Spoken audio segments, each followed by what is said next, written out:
Hi there, friends. I recently reached a bump in the road. A bump in the road about whether I fitted in. And I got an awful lot of responses, and that really wasn't my intention to make you say that yes, I do fit in. Although I really appreciate the fact that you did. The fact was, I was just saying, this is how I feel today, right now. And for many years, I have felt that about my life. And I have been very successful in so many circumstances, and against all odds, I have achieved. But I've always had this flickering doubt, and it used to be an awful lot worse. Oh, did I fit in? Part of the reason is because I am a typical introvert. I'm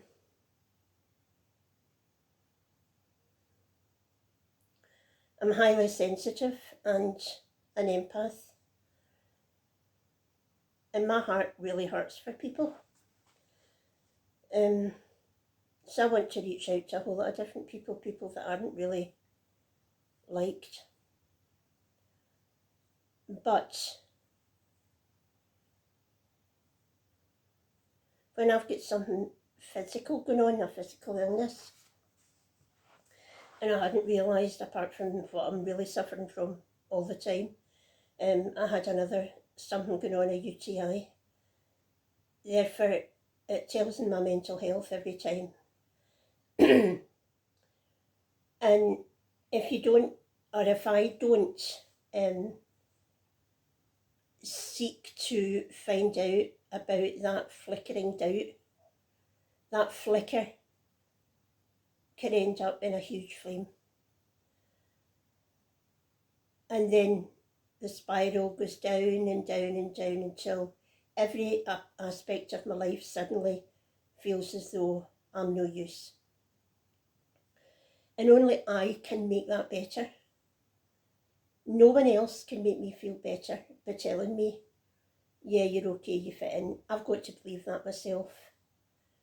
And sometimes I just don't believe it.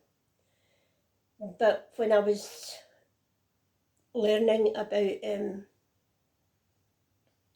I was doing the psychological course, excuse me,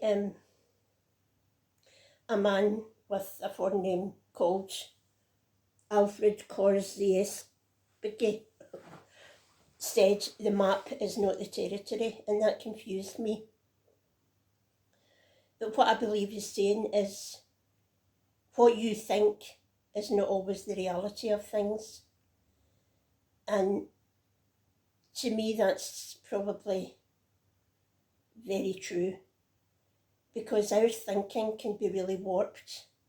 It can tell us negative things to ourselves, and we, if we're vulnerable, start to believe these negative things. So I have to believe that what I'm thinking is temporary. It's something that I will go over, but it's something I've got to keep an eye on and work on the books and the strategies that I've learned by myself over the years. As I said before, going to counsellors here in Britain isn't very common. And to work out things, then I was fortunate enough to find Alcoholics Anonymous, and from then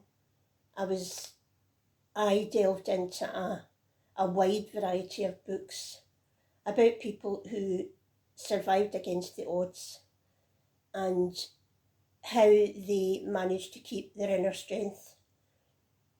And I've used a lot of what I've read, and of course the course that I did has made me realise about the way some of us think, particularly people who have had an alcohol problem or an addiction. Their thinking is warped. It's not the same as other people. or as many other people. And I've got to watch my thinking, because my thinking can end up stinking thinking.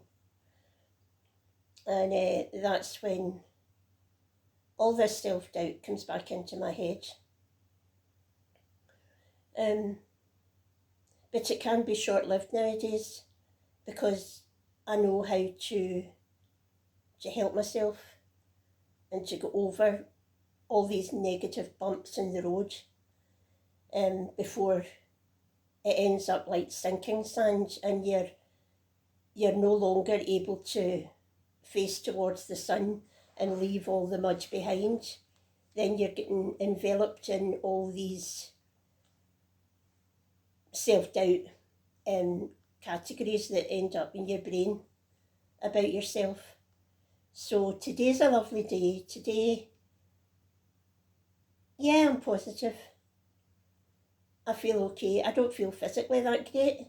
I've put my makeup on, I've done my hair, which is always a positive step. But I thought I would just share some thoughts.